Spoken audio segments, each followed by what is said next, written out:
Yo guys, what's going on? I'm Tim for The Real Sports Talk. We have Adam Rink of the NFL Network on with us today to discuss some issues going on in the NFL right now, centering around Peyton Manning, the Saints bounty program, and a couple other off-season notes.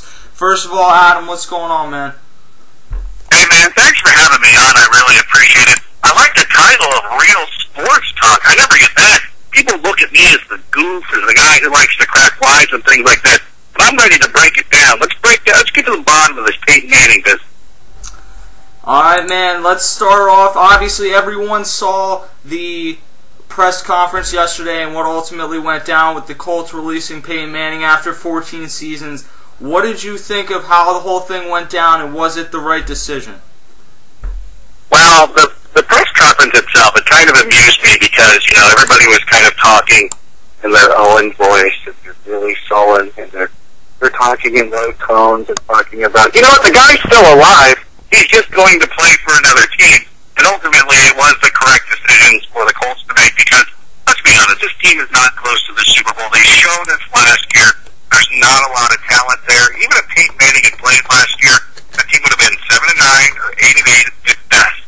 So the best thing to do now is just to move on. And they're going to have to take Andrew Luck in the draft. You can't pass on him here. And the problem is that he's ready now. He's a turnkey quarterback who will be ready to start day one in the NFL. Because of the new salary cap restrictions on rookies, he's not going to cost them a whole lot. It's not going to be a long, extended negotiation. So he's going to be into camp early. He's going to play. And at that point, you just have to part ways with a 36-year-old guy who's coming off neck surgery. So from a football standpoint, the Colts did make the right decision. It's time to rebuild. It's time to move on. Nobody will forget what Peyton Manning did to that franchise, what he meant for that franchise. Anytime you look at Lucas Oil Stadium, you will realize that Manning was responsible for that building being built. So you can't ignore that great history, but for both Manning and the Colts, the time was right to move on. All right, that being said then, if you talk about what you could potentially see about Andrew Luck, how good do you see Andrew Luck being immediately and long-term? Is he a top 5 quarterback? Where would you expect to see him over the next few seasons? Well, I think a lot of people are going to be a little bit spoiled by what Cam Newton did this year and expect people to come out and put up those type of numbers, 4,000 passing yards, 15 touchdowns, all just the great season that he put out. And it's funny because Andrew Luck cuts a similar figure to Cam Newton. They both have the same height, same weight. They both measured, the same in the combine with the 40, the shuttle, cone, drill, or whatever those things are. So it's conceivable that he'll come out and have a good program. I think what we'll see, he's going to land somewhere in between what Cam Newton's rookie season was and what Andrew Dalton's rookie season was. Kind of in between there. It'll depend on what receivers the Colts are able to retain. Reggie Wayne is gone. Pierre Garçon might be gone. So if he's throwing to Blair White and Austin Collie, it's going to cut down his passing production a little bit. But I'll still say he'll go out there. He's going to make his mistakes. He's going to have a pretty good rookie season, and he should be doing pretty well for them. So I think the future will be bright for him. I think when you look at some of the young quarterbacks coming into the league, I think he measures better than Andy Dalton. I think he measures better than Sam Bradford and some of these guys. So there's going to be, and it won't be this season, but there will be a time where Andrew Luck starts creeping in to the top 10 of the NFL quarterbacks. But let's not put him in there yet. Let's let him, grow into the position and things like that and be a little bit patient. But the Colts are definitely going to get a good one. With you mentioned the Colts wide receivers, what they will have there. Do you expect to see maybe not the same production, but does almost a skill level of guys like Austin Collie somewhat drop, being that they're not playing with Peyton Manning? Well, you did see it a little bit, when these guys were catching passes from Curtis Painter and Kerry Collins. They weren't quite putting up the production, but that being said, Pierre Garçon went out and had a pretty good year. So, again, the production's definitely not going to be as high as it was with Peyton Manning. It will go down a little bit. It's not going to be, Peyton Manning was at the top of his game, before he got hurt. So, yeah, they will take a little bit of a hit, and it's important for the Colts to make sure that they surround him with some good players. Dallas Clark's probably gone, but if Jacob Tamme can be there, any of these guys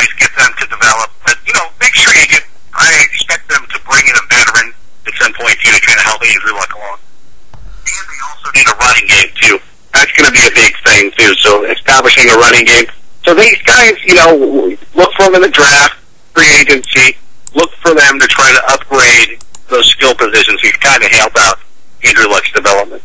Yeah, no question. The way that the media works basically now is that yesterday we're talking about Peyton Manning get released, and today we're already moved on to where Peyton Manning's ultimately going to end up. That's the question everyone wants to know. We've heard the Redskins and Peyton Manning's camp has kind of said that he's not necessarily interested in that. We've seen LeBron and Wade yesterday come out, try and recruit him to come take his talents to South Beach.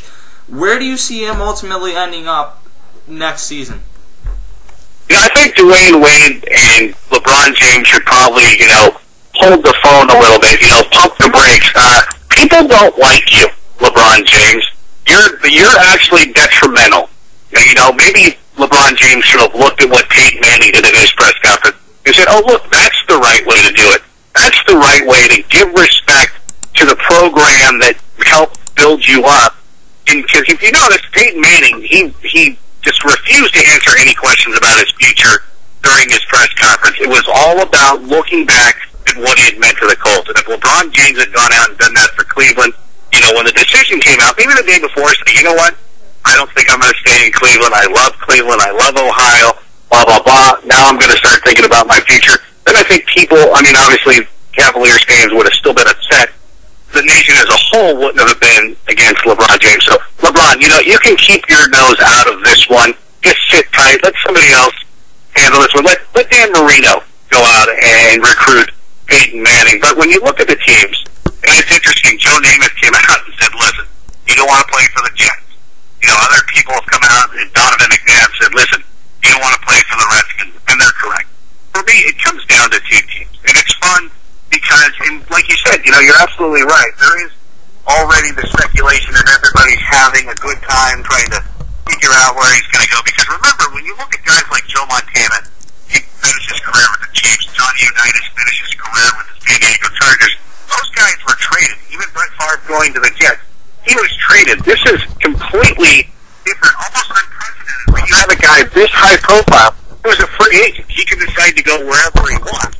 Obviously, the Dolphins are going to be one of the front runners because the skill of the players around him would be great. Brandon Marshall, Reggie Bush, Danny Thomas, good offensive line, great young defense. That's an attractive position. The Cardinals are an attractive position. They have a dome. They have Larry Fitzgerald. They have a young defense. They're in the NFC West. And I think that's the big thing, too, is I don't think that Peyton wants to necessarily go head-to-head with his brother, which would keep him out of New York. So when you look at all the teams out there, Seattle's probably in the mix, too. Kansas City, if Joe Montana ended there, why not Peyton Manning? So the teams that I see being as the front runners, and I'll put them like this, Dolphins number 1, Cardinals number 2, and we'll go Seattle number 3, Chiefs number 4. Does Denver even entertain the idea of breaking up Tebow Mania to bring in Manning? It's so funny. Like, John Elway just absolutely must hate Tebow. I don't know. I get it's a different situation where if you look at what the Jets are doing, if the Jets are out courting Peyton Manning, I think they're kicking Mark Sanchez to the curb because there's no rebounding from that. He can never recover from that. With Tim Tebow, though, because he's trying to develop as a quarterback, I think you could sell it a little bit better. And I think Tebow has the right attitude to be like, you know what, I'm going to sit here, I'm going to learn under Peyton Manning. It couldn't be the worst thing in the world. Maybe, I'll pick up some things. So it would be a little bit of a development there. And then, yeah, you know what, you look at it, and let's say if the Broncos did go out and get Peyton Manning, it would be pretty interesting. He would be able to, play well, come in right away, perform at a high level we're expecting. But it's cool. I would like to see what they would do if they have Peyton Manning as the kind of between the 20 guys, because if you get down into a goal line situation where it's like first and goal from the 5, or it's a short yardage situation, the 4th and 1, well, that's when you can throw Tebow in there and add a little element of danger right there to the opposing defense. So it would be an interesting situation. It's kind of funny to think about, on the surface of just, John Elway trying to keep Tebow Mania at a standstill, but I still, at the end of the day, I don't think that the Dolphins, the Broncos are really going to be players in this. I'd put them a little bit further down the list. I even put them below the Jets and the Redskins right now.